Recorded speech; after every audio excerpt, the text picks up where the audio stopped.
It's impossible not to love this man, right? I mean, isn't OpenAI the coolest startup in the planet? Yeah. GPT-8 to go cure a particular cancer. Look, if anything, you should be like my boy Sam Altman.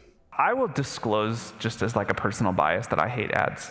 I think ads were important to give the early internet a business model. My boy Sam has the business model so pristine, crystal clear like the water itself. There's something I really like about the simplicity of our model. We make great AI and you pay us for it. He's a role model. Ads plus AI is sort of uniquely unsettling to me. If you're a CEO on this AI era, or in any era, or maybe just one of those amazing self-proclaimed CEOs/founders/creators/builders on Twitter X. Ads on a Google search are dependent on Google doing badly. ChatGPT were accepting payment to put a worse hotel above a better hotel. That's probably catastrophic. Be like my boy Sam Altman. You. Promise me, please, that you follow his steps into success. I mean, the math is undeniable. What a businessman my boy is. OpenAI has around 800,000 users, but only less than 10% are paying. But that doesn't matter. Not for my boy Sam GPT Altman. I mean, what a network this guy has, huh? Putting out these full transparent state-of-the-art bureaucratic deals. Oh, my favorite. Working for you on your behalf with a big corporation like Microsoft, Nvidia, even Elon Musk. So you, my friend, has this future of infinite abundance. Agents that can create so much value. So you can one day dress and drive like my boy Sam. Fighting for one day when you can buy literally anything. Now, yes, they're going to put ads in ChatGPT, but hey, it's not his fault. It's not my boy's fault. It is not. It's our fault. It is. It's my fault. Because even when I can pay $20 for the subscription, I'm an eviler for going to services like Gemini or Copilot that are, let's say, free. I mean, they do the same, but they're not OpenAI, the OG, right? Oh boy, but that doesn't matter.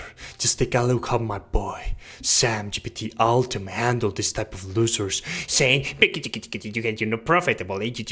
How can a company with 13 billion in revenues make 1.4 trillion of spend commitments? And you've heard the criticism, First Sam. of all, we're doing well more revenue than that. Second of all, Brad, if you want to sell your shares, I'll find you a buyer. Enough. Oh boy, what a chat! I mean, it's not like 13 billion, it's less than 1 trillion, right? It's just, it doesn't matter. I mean, at the end, it doesn't matter. Remember, it's for you.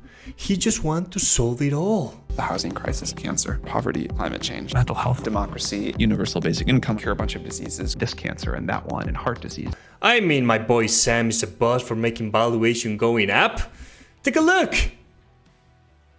He solo-looped his first startup with 500 users and walked out with millions from an app that nobody uses and no longer exists. What a chat!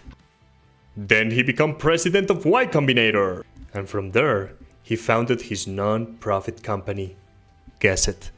OpenAI. Seeking money from Ray Holman, Peter Thiel, and the Miss Elon Musk. Even AWS tip in. What a chat!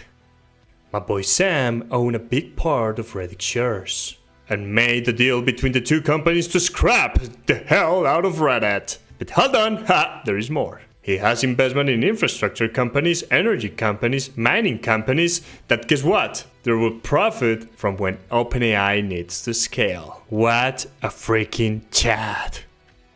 AI will take away all jobs, making infinite abundance via Workcoin. A crypto. I mean, in the case the current economy fails, he has a backup. What a freaking chat. Of course, OpenAI is no longer no profit, and he needs a lot of money and infrastructure, so he made a deal with Microsoft. So Microsoft will invest in OpenAI, and the money they invest will be spent back in Microsoft Azure infrastructure. Beautiful. And that's not the first of the circular state-of-the-art bureaucratic deals. He made it with Nvidia, AMD, Oracle, and many more. He's looking for a federal subsidy in case everything goes to hell.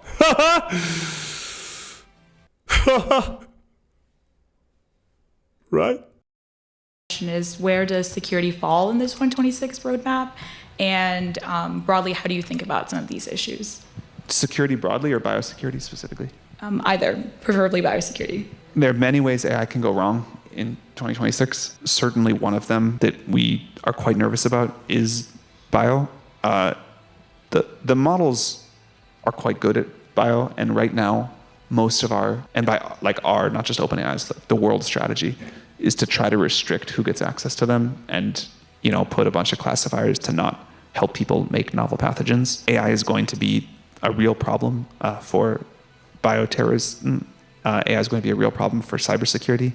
AI is also a solution to those things. It's a solution to a lot of other problems as well. I think we need like a society-wide effort to provide the infrastructure for this resilience, not labs that we trust to sort of always block what they're supposed to block. And, you know, there will be many good models in the world. We've been talking to a lot of bio researchers, companies, about what it takes to be able to deal with novel pathogens. I think there are a lot of people interested in the problem and a lot of people reporting that AI actually seems helpful at this, but it won't be an entirely technological solution.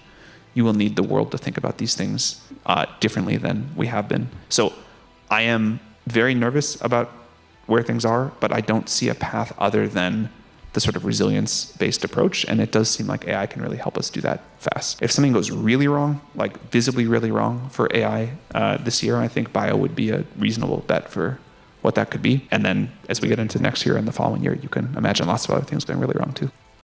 Remember, boys, there is no designer sweater that will take away the cold of your consciousness in the last moments.